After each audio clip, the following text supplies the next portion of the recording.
CAN bien différentes. On va parler de tout ça tout au long de l'avant-match et je terminerai par un pronostic. On commence direct par le Cameroun qui reçoit au match aller. Les Lions indomptables ont fait une bonne Coupe d'Afrique, même si évidemment l'élimination en demi laisse des regrets. Ça se joue au tir au but, c'est jamais très agréable. Et derrière, il y avait une finale à Yaoundé devant tout le public camerounais. Alors forcément, ça laisse des traces et je pense qu'ils seront surmotivés pour prendre une option sur la qualif. Ils auront à cœur d'aller chercher ce billet pour le Qatar parce qu'ils n'étaient pas qualifiés à la dernière. Et l'objectif sera évidemment de faire un bon parcours et qui sait rééditer la performance de 90, voire faire mieux, mais pour ça, faut gagner cette double confrontation. En tout cas, depuis la CAN, il y a eu du changement. Tony Conceição a été remplacé par Rigobert Song. Il y avait quelques tensions, notamment avec Choupo-Moting, et c'est la légende camerounaise qui a été choisie pour le remplacer. Les sélections n'ont plus joué depuis la fin de la CAN. C'est jamais simple de débuter ton parcours de sélectionneur par un match aussi décisif que celui-là, d'autant qu'il faut régaler les supporters qui sont quand même tombés de haut, alors qu'une finale à domicile était à portée de main. Qui dit nouveau staff dit aussi des petits bouleversements dans la liste. Première sélection pour Olivier Ncham qui a retrouvé un temps de jeu régulier du côté de Swansea. Pareil pour Gaël Andoua qui fait partie de la liste. Patient Wassou a aussi la confiance de son coach qui le convoque alors qu'il n'a que 17 ans. Plusieurs choix forts, NG, Bassogog, Ongene, Neyou, Léa Siliki ne font pas partie du groupe retenu.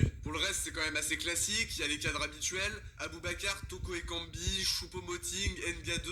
La présence aussi des latéraux qui m'ont beaucoup plu pendant la CAN, Tolo et Collins Faye. Mauvaise nouvelle par contre pour tous les fans camerounais, Ngamaleu et Zambo Anguissa sont forfaits. À voir comment ça va se passer pour André Onana qui a été victime d'un accident de la route et qui sera peut-être pas apte physiquement mais aussi psychologiquement à confirmer. Nouveau départ pour les Lions indomptables qui voudront montrer un excellent visage devant le public camerounais. S'ils se qualifient, ce serait le meilleur départ possible pour Rigobert Song à la tête de la sélection. Ils ont en tout cas montré de bonnes choses à la CAN, notamment dans l'aspect offensif. En phase de poule, c'était quand même plutôt pas mal. Contre les Comores, ça laissait à désirer. Et la Gambie, c'était quand même assez abordable, même s'ils ont fait un beau parcours. Derrière l'Égypte et son style de jeu particulier leur a posé problème et ils auront à cœur de montrer qu'ils peuvent impressionner contre l'Algérie. On enchaîne justement sur l'Algérie. Le contexte est beaucoup plus particulier parce que l'élimination au premier tour de la dernière CAN a beaucoup fait parler. Une équipe qui s'était démarquée par de gros soucis offensifs et des résultats qui ont précipité sa chute. Nul contre la Sierra Leone en ouverture, défaite contre la Guinée équatoriale et finalement à la fin le match de la dernière chance et une défaite assez logique contre la Côte d'Ivoire. Pas de changement de coach, Belmadi est toujours à la tête de l'équipe même si son avenir sera sûrement évoqué en cas de non-qualification.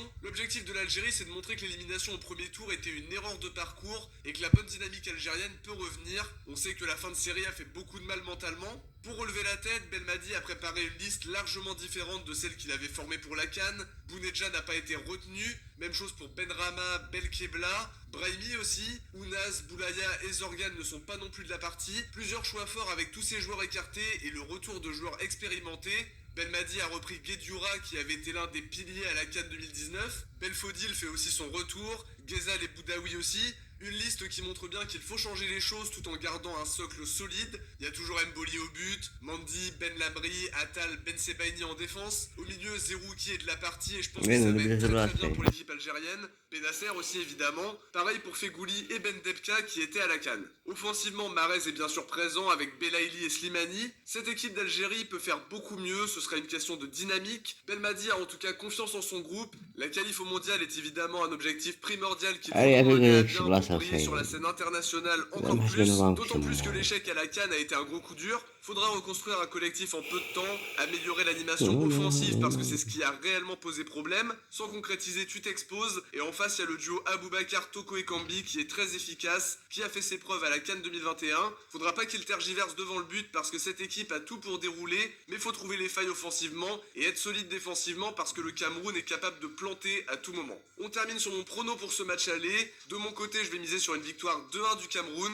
Offensivement, ils sont très tranchants, un style de jeu efficace et toujours un petit peu compliqué à gérer. L'occasion pour les Lions indomptables de prendre une option sur la qualif, même si sur l'ensemble des deux matchs, j'ai tendance à voir l'Algérie se qualifier, d'autant que la règle du but à l'extérieur devrait être maintenue. N'hésitez pas en tout cas de votre côté à me donner votre prono pour ce match aller dans les commentaires. On arrive à la fin de cet avant-match les amis, j'espère que ça vous a plu. Si c'est le cas, n'hésitez pas à liker et à vous abonner. On se retrouve très vite pour une prochaine vidéo. Ciao, portez-vous bien et surtout allez l'OM.